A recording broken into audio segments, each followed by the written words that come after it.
Hello, Hi. hi. My name is Nasra Ahmed. I am 23 years old from St. Paul, and I encountered ICE. I was detained, or let me rephrase it as I was kidnapped by ICE. I was kidnapped from ICE from my home. They came here, right there where I'm pointing at, and they came here. We're following two men, and while they were following two men, they came and stopped at this exact area near the office. And when they stopped by the office, I was walking towards that area, and I got caught in the middle of what was going on. And so as that went on, they came out of their cars and they went up to me and approached me and asked, "Hi, hello." They greeted me, and I proceeded to do the following. I gave them my ID. I did whatever I was supposed to do by their orders. And so while that happened, um, these ICE agents decided to racially indict me. What does And that what does that mean? one of the I think an ICE agent called me a racial slur. He used racial language, profound racial language towards me, and so that racial language felt very targeted. It was a word that many know of that is used towards Black people, and I am a Black person. I am a Black person of Somali descent. Yeah. So they were kind of like surrounding you or asking you for papers, They and they asked me for my ID, and I gave them my ID. I gave them exactly what they wanted. yeah. I did exactly what they told me to do, but they decided to add their 2 cents to it and decide to, Kind of bait you. but yeah, they decided to racially target me and indict racial. And What's up, family? All right, so we got to talk about this wild story coming out of Minneapolis, Minnesota, that's catching fire online, and honestly, it smells like a whole setup from the jump. It smells like bullcrap. And you got this situation involving a Somali woman who had a run-in with ICE, Immigration and Customs Enforcement, and all of a sudden, here comes the headlines, the media circus, the crying, the outrage, the ICE is racist narrative, right? Getting pushed hard by the usual suspects. And I'm telling you right now, this ain't about justice. This is about agenda.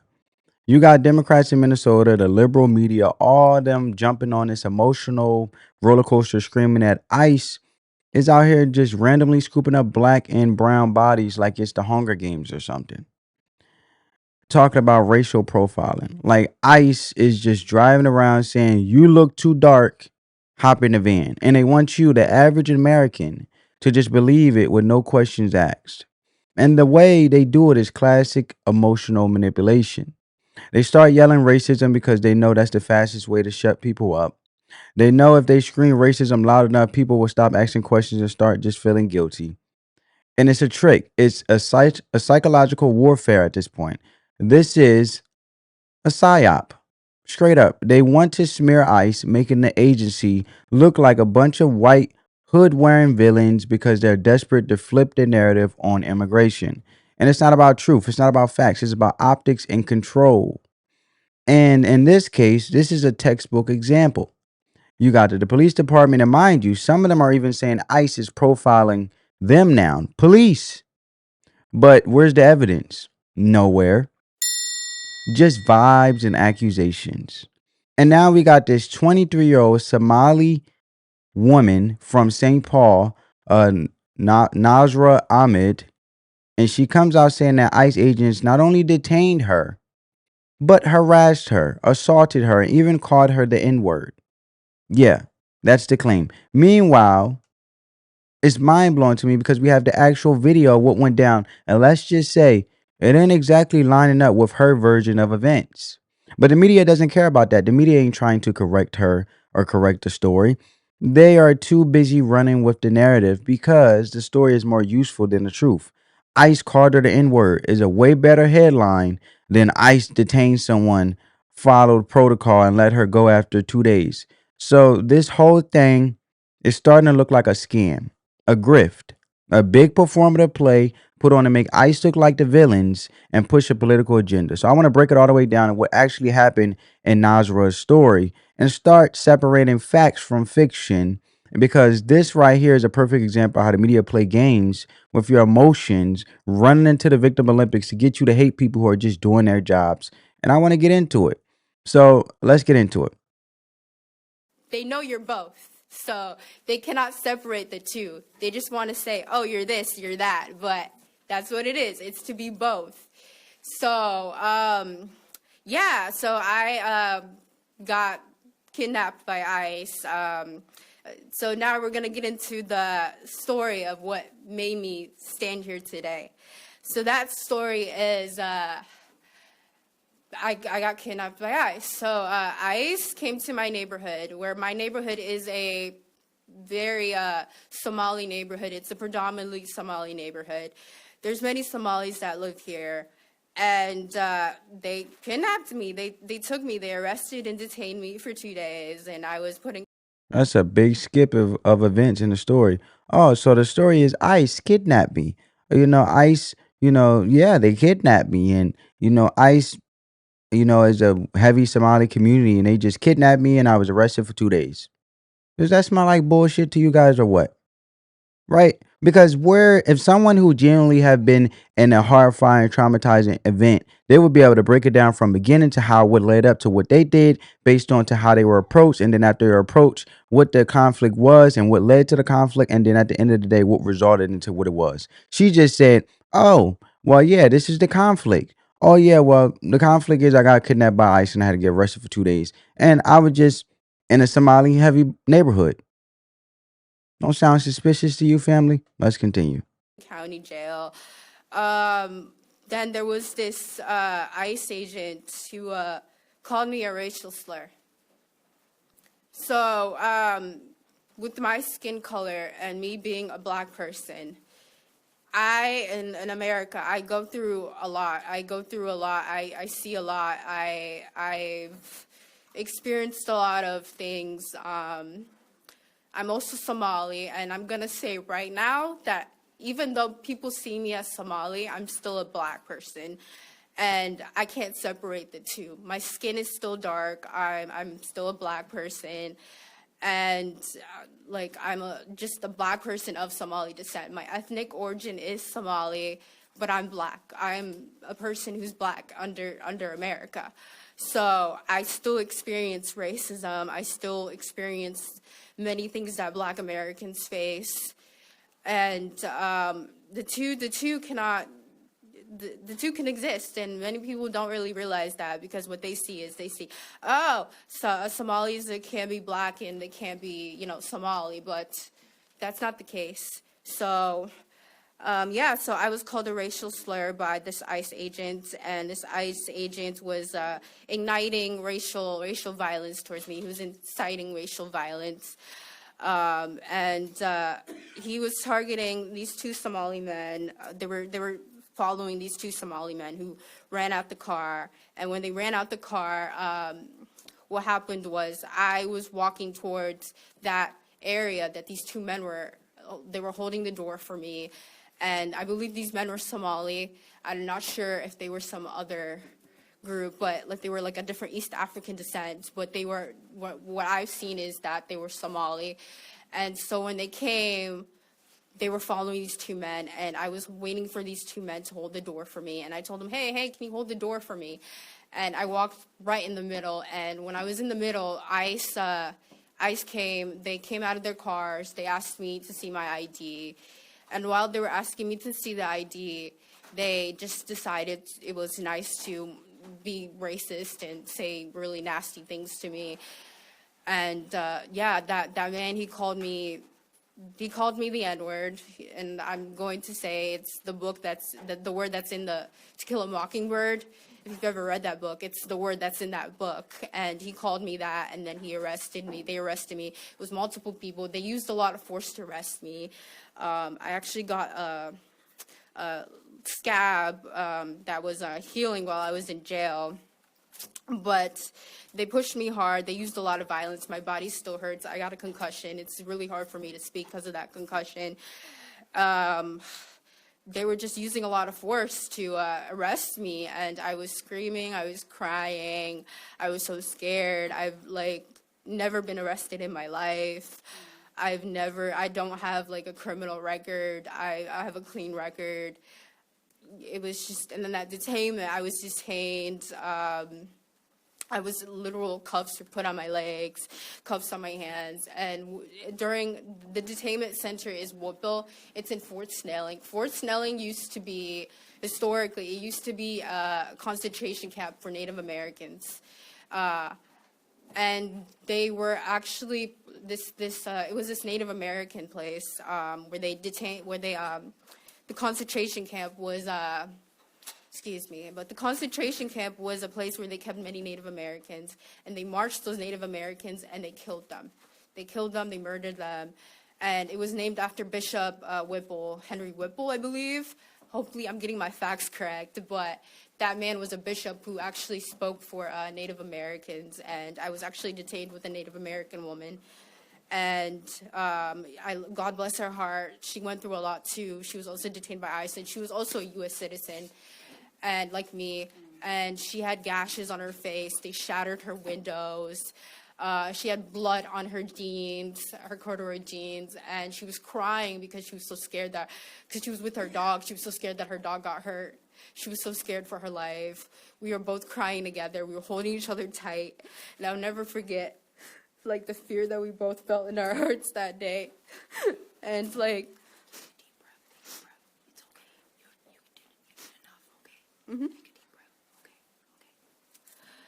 I'm so sorry if I'm getting a little emotional, but All right, that's enough. That's enough. Stop crying because you might snitch on yourself. So we don't want that to okay, I'm happen. so sorry. So we're gonna stop it right there. So right off the rip, let's just call it what it is. This whole story just sounds like straight up nonsense. Like you're telling me ICE kidnapped you. Kidnapped. Like, come on now. That's the word we're using, not a small word, right? That's not a small word. That's not I got stopped or they questioned me. Nah, she just jumped straight to the kidnapping in the beginning, right? You gotta watch the language because when people start tossing out dramatic words like that, it usually to paint a picture that doesn't match reality. And the thing is, where's the in between? Where's the part where she tells us what actually happened between her just standing there and then ICE agents supposedly calling her racial slurs and throwing her into the van? It's like she left out the whole movie and jumped into the climax, right into the climax. And by the way, let's be real about the slur she claimed to use. It's literally the same word you hear on a rap track, right? Hip hop, TikTok videos on the street all day long from black folks themselves. But now it's traumatic when someone else says it, and I'm not accusing it if it happened, and let's not pretend this word hasn't been normalized everywhere by the same people, right? Let's not pretend that's my butt. Let's not pretend, all right? By the same people now acting like it's a hate crime when ICE allegedly says it. But here's what I really think is going on. Because I've seen this play out again and again. ICE was probably in the middle of an operation doing their job, probably had their sights on someone they were tracking, and she jumped in the middle of it. But she don't want to talk about that part. She got involved. She stuck her nose in a situation that had nothing to do with her, and that's the common pattern here. And these people aren't just innocent bystanders getting randomly picked off the street, as she's making it out to be. What they are doing is obstructing. They're trying to block ICE. They're trying to block ICE. They're trying to interfere, play activists on the scene. And then when it backfires, when ICE gets physical or tells them to back off, suddenly it was, I was assaulted, or they were being so mean to me and I'm a victim. Nah, you found out. You play stupid games and you won a federal prize. Okay? And listen, I'm not saying ICE is perfect. I'm not saying they can't go overboard. But 9 times out of 10, because they're humans too, but 9 times out of 10, when someone's crying about how rough ICE was, it was because they tried to get in the way. And that's the part the media always conveniently skips over. They want you to believe ICE is out there just snatching brown folks off the sidewalks like it's 1950s Mississippi. It's not the 1950s Mississippi. That's the illusion. And this lady's story fits right into that narrative. But if you read between the lines, it's obvious she got involved. She got checked, and now she's trying to spin it into a Netflix documentary. But anyway, family, let's keep going because this is her actually and her actions that she hasn't talked about. And I can't stand individuals I can't stand individuals who sit there and try to avoid themselves from accountability and not tell their part of it, but they always want to tell the part where they got the consequences that they didn't like. You can't do that, man. Am I wrong, family? Am I tripping? At the end of the day, if you do something that you know you weren't supposed to be doing, if the consequences, you can't control them, on top of you can't control the consequences, but at the end of the day, all you could control was your actions. You can't control the consequences of life. I teach my child that on a regular basis. But if you were doing what you're supposed to do, then you won't have to worry about the consequences panning out what they had to pan out to, which is out of your control, because the consequence ain't going to be the consequence you want. It's going to be the consequence that is written by your actions. It depending on how extreme you went by your actions. So I hate when people try to absorb themselves and play innocent of that. The same way you sat there and done something you wasn't supposed to do, the same way the consequences shouldn't be something that you like. It's that simple. So when you look at this situation, before we get into this video, I'm sitting here watching this video like this is the violent ICE encounter. This is the big traumatic event we've been hearing about. Bro, she talking about she got harassed, assaulted, roughed up. But I'm watching the footage and I'm like, weird. Like, seriously, point it out to me. And I want you guys to really check it out and point it out. To me, when you look at that whole situation, to me, it looked like she spit on the ICE officer. Right? She spit on the ICE agent. So when you look at that, right, from what I can see, they approached her calm. Let's rewind it. Let's rewind it. They approached her calm. Right? She spits on them. So when they approached her calm, told her what to do, cuffed her without a struggle, put her in a car, and that was that.